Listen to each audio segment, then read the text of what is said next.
Hey guys, it is I don't even know here,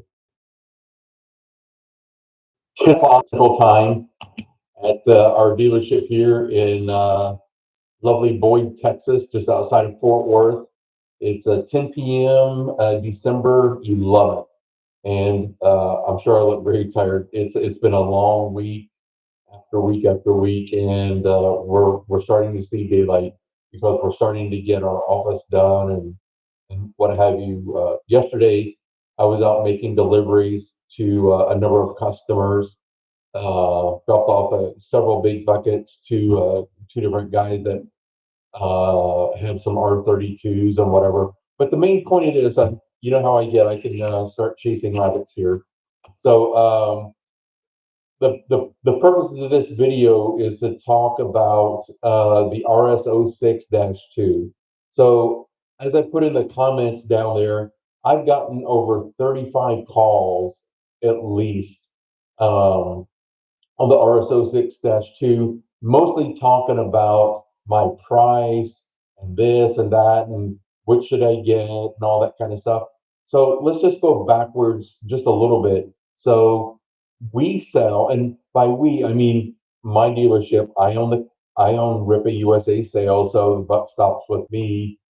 But so we sell it in rippausa.sales.com, right? You can see all of our pricing right there. We sell that for $15,100, and I say that we're not a discount place. You know, you can certainly find people selling it way more, and you definitely got what I call what my term is resellers who they don't have a storefront, this and that, and whatever. They don't spend hours per machine working on them. I call those guys resellers, right? So you can definitely find it cheaper elsewhere. They don't go over the machine and all that kind of stuff.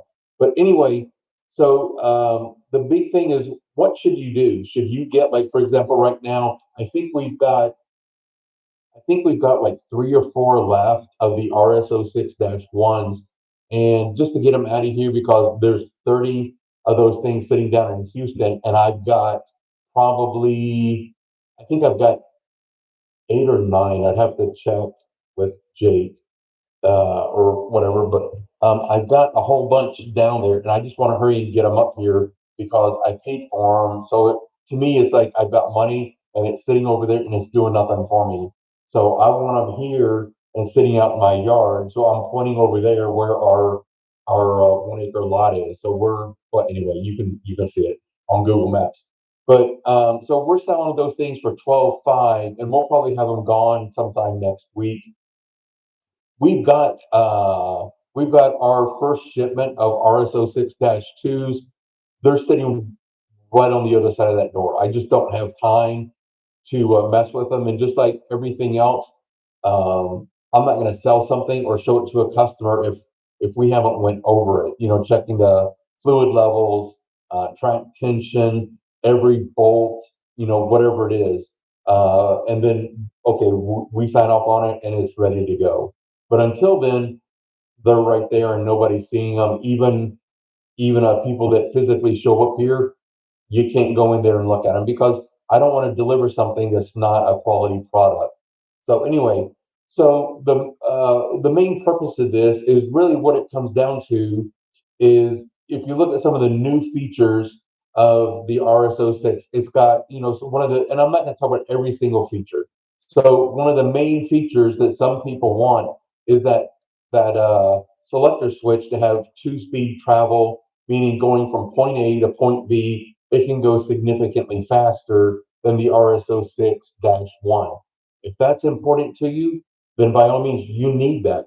To me, I've got, I don't even know how many hours on full size skid steers and all that in the big deal, or in most of whatever I've done. I'm not carrying a load of material, hundreds of yards.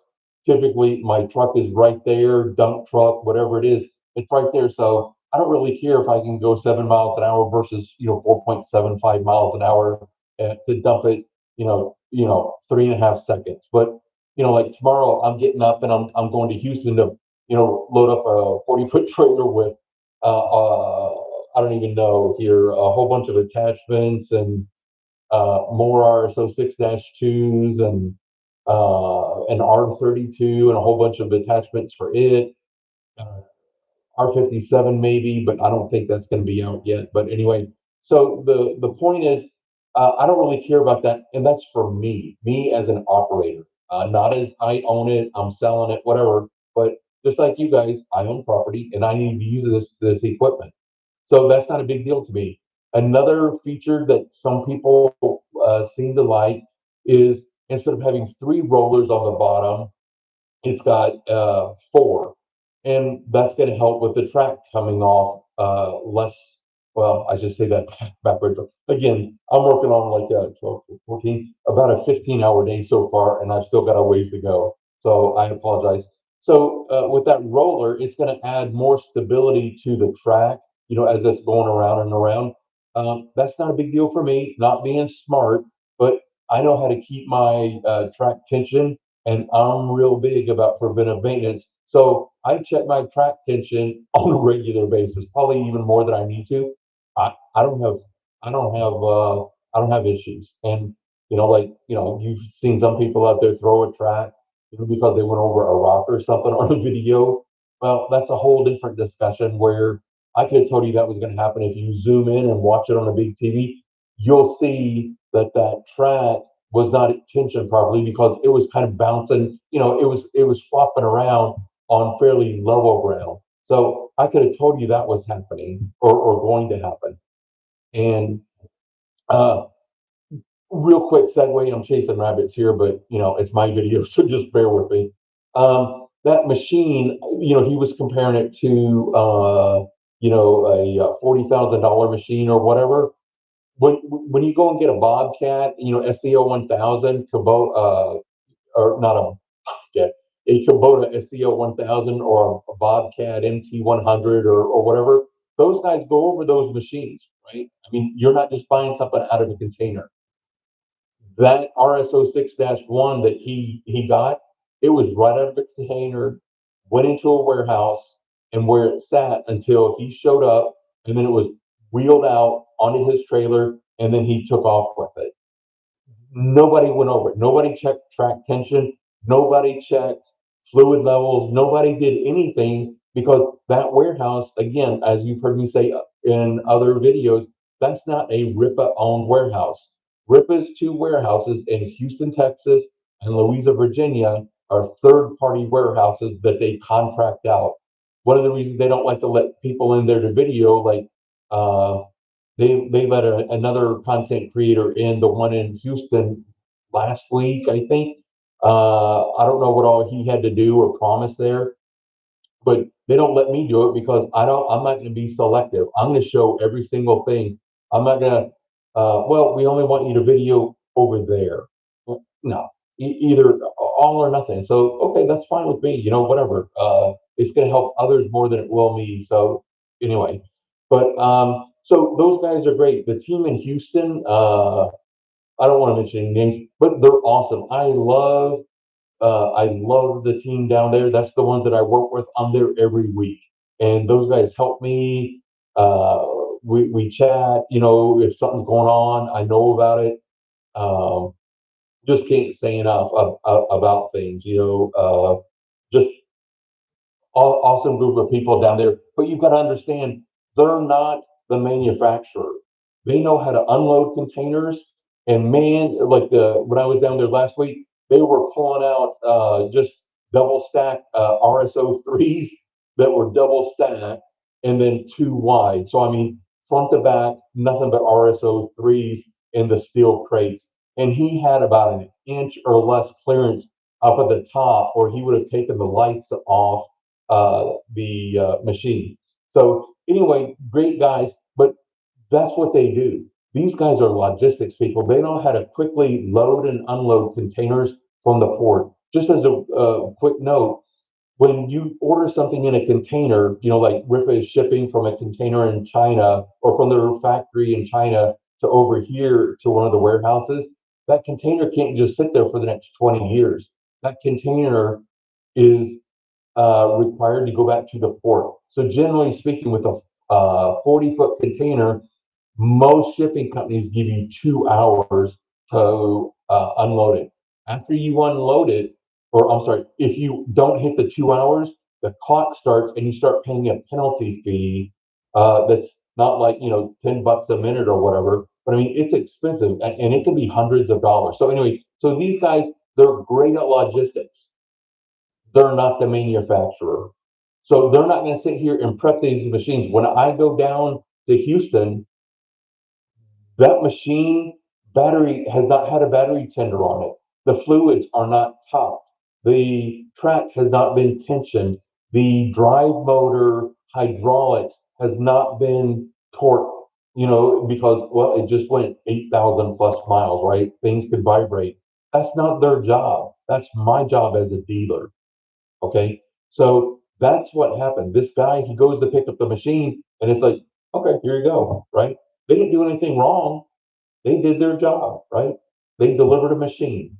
They're not open to the public, which is why, yet another reason why they don't prep machines.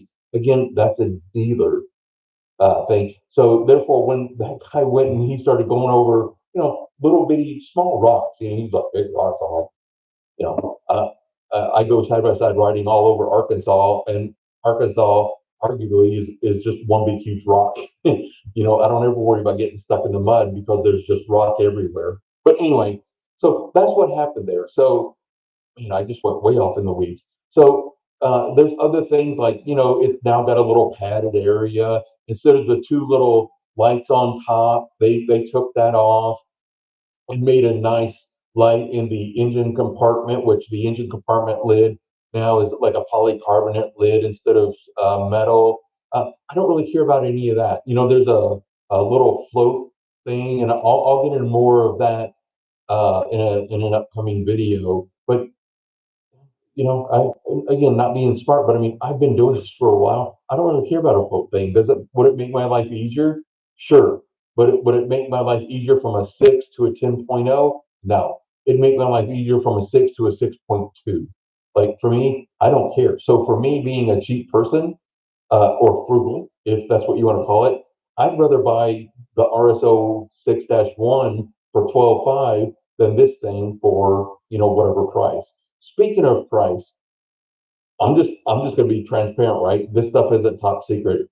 That RSO 6-2 is in the hundreds of dollars more my cost than an RSO 6-1. Now, granted, I buy a lot of machines from Rippa, okay, but generally speaking, that's about what they all are. So if you see somebody selling the RSO 6, normally, like for us, we were selling it for 15.1, right? Before I just want to get rid of these last four. Actually, one sold, so there's three. Um, so if you see somebody selling the old one for their normal price of, I'm just using me, 15.1, but hey, we've got the new shiny thing in and it's 18,000. Yeah, I'm going to go with the gouging, right? That's what I call it. My little, hillbilly, way of communicating. So you do with that what you want. People can set their price for whatever they want. By all means, right, America. Do what you will there, and the market will uh, respond accordingly. But just like you remember back when ammo prices went up and uh, uh, places started selling ammo like extremely high, like, 10, 15, 20%, or not 20%, 10, 15, or 20 times more than normal. Yeah. What was it? Cheaper than dirt.com, right? Yeah. I have yet to this day to spend a penny in their store. I don't even know if they have a store open. Or go online or anything like that. I remember stuff like that. Granted, I'm 58 years old and I've got a long memory, especially in the firearms area.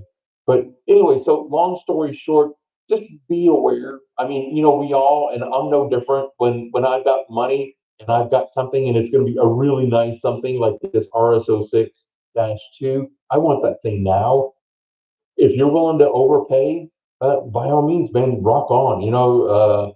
we appreciate you helping the economy out. Maybe that's more tax revenue, to help out the people that are, in your community or whatever. But if you don't, there's some of us like myself where we're selling those things for, in my opinion, what they should be, right? I mean, and what I look at it is if nothing changes with the tariff, my price today is going to be what it's going to be 6 months from now or a year from now, if that's the same model, same everything that's going to be selling, unless there's something going on with the economy to where I need to either raise or lower, right? This is my price, and it's based upon the price of what Rip is giving me, not anything else. So if you've got any specific comments, questions, whatever, please put them down below in the comments. I will be like gone. So when we go to Houston, we go early in the morning and we're back that night. Um, so it's a long day for us. So I won't be able to do anything, but I've got a lot of phone time. So I've already got a bunch of phone calls that lined up that I'm going to be making. I'm right here, I've got my next order for Rippa. I've got about, I don't know, 10, 30, 37, 38 machines that I'm going to be ordering for my next go round. Other news is we've never really carried the RSO4. It's been there, and we can get it if you want it, but it's not a stock item for us. Well, we've gotten a lot of calls literally over the past week. So I guess we're going to start. So in this order, I'm going to be ordering a few of those. We've got some news where, if you remember, about a month ago, I put out a video saying, hey, I'm looking for customer focused people that want to come join exactly what we're doing in geographically dispersed areas away from me. And I want to blanket the country uh, with like-minded people that are really into customer service. Call me if you don't want to join up. So we've got 6 machines headed to Guatemala. God have mercy, but man, the customs paperwork. Oh my lord. So anyway, so we've got those 6 machines and a whole bunch of attachments headed down there. You'll be seeing our website getting updated, I hope, within 2 weeks or less, depending upon how fast everything goes there. I've got a guy over in New Mexico that committed today, and I'll be talking about that more. And when he comes to pick up some machines, he's going to stop by here. Actually, he's coming here to pick up some machines, and I'll introduce you to him and let you talk about him. But you'll start seeing some videos from him because I'm going to share this platform out with him.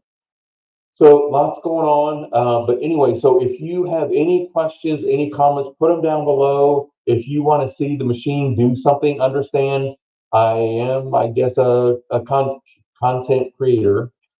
But I can't take the machine out and start digging a hole with it, right? I've got to turn around and sell this machine.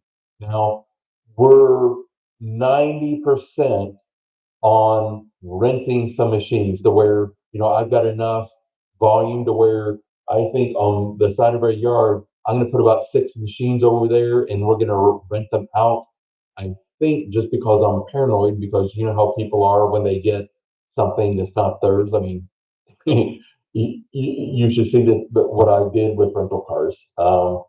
I think we're going to go through Rubble, Rubbl, because they deal with all of the claiming stuff. They verify that a person's got insurance, or if not, makes them get insurance, and all that kind of stuff. If you've interacted with Rubble, put your comments down below. Send me an email. I'd love to know because I don't want to go through misery of, oh my God, this really isn't what I thought it was going to be. And we're going to go then do something else. So I figure, let me go learn about renting over there with these guys where they can deal with all that. And, it's kind of like Uber or anything like that. They're going to take 25% or whatever right off the top, and that's theirs. And then we get what's left. But anyway, if you've got anything like that, or if you haven't used Rubble, but you've used someone else, put that down below too, because I'd love to hear any comments. If anyone has anything else you want to see across any other machine, let me know. We've got an R57. Well, we've got two, but there's one, we're getting one. It's going through customs right now. So as soon as those go through, we'll drag that thing up here, and then we'll next trip we'll pick the other one up. That's gonna look awesome because we've never had one physically here. I've sold up everything, but I've never physically had it here, and that thing's gonna look domineering, sitting right next to an R32, 22, 18, 15, 10, whatever. But anyway, appreciate y'all listening. Sorry for such a late post. This is my first time I did a live one of these, so we'll probably do some more of these. Things that I'm also looking at doing real quick is I plan on having a WebEx or Zoom meeting every week or not every week, but maybe every month, where I'll have select customers that have bought machines from me that are out there in the field using them. And I'll make it where it won't be all R10 people or all RSO3 people. I'll have, maybe it'll be Q&A skid steer night or Q&A excavator night or whatever, to where you guys will be able to interact with them if I can ever figure this out. Technology is not my strong suite by any means. If it was a network switcher router, former Cisco, sales engineer for 15 plus years, but all this video content stuff is new to me. But so that's going to be one of the things that you're going to see us doing. We're getting ready to start releasing many videos on the technical side, like how to adjust the hydraulic pressure, hydraulic oil pressure, and how to check it. What do we check it with? And I mean the whole 9 yards. So you're gonna start seeing all that. Anyway, so I'm gonna shut up because 20 minutes from now I'll still be saying goodbye, like talking to my grandmother when she was alive. It was 2 hour phone call, and 30 minutes of that was goodbye. So love my grandmother. But anyway, so y'all take care. Have a good night. Appreciate you reading. Anything you want, put it down below, and I will get back to you. Y'all take care and stay tuned. Bye.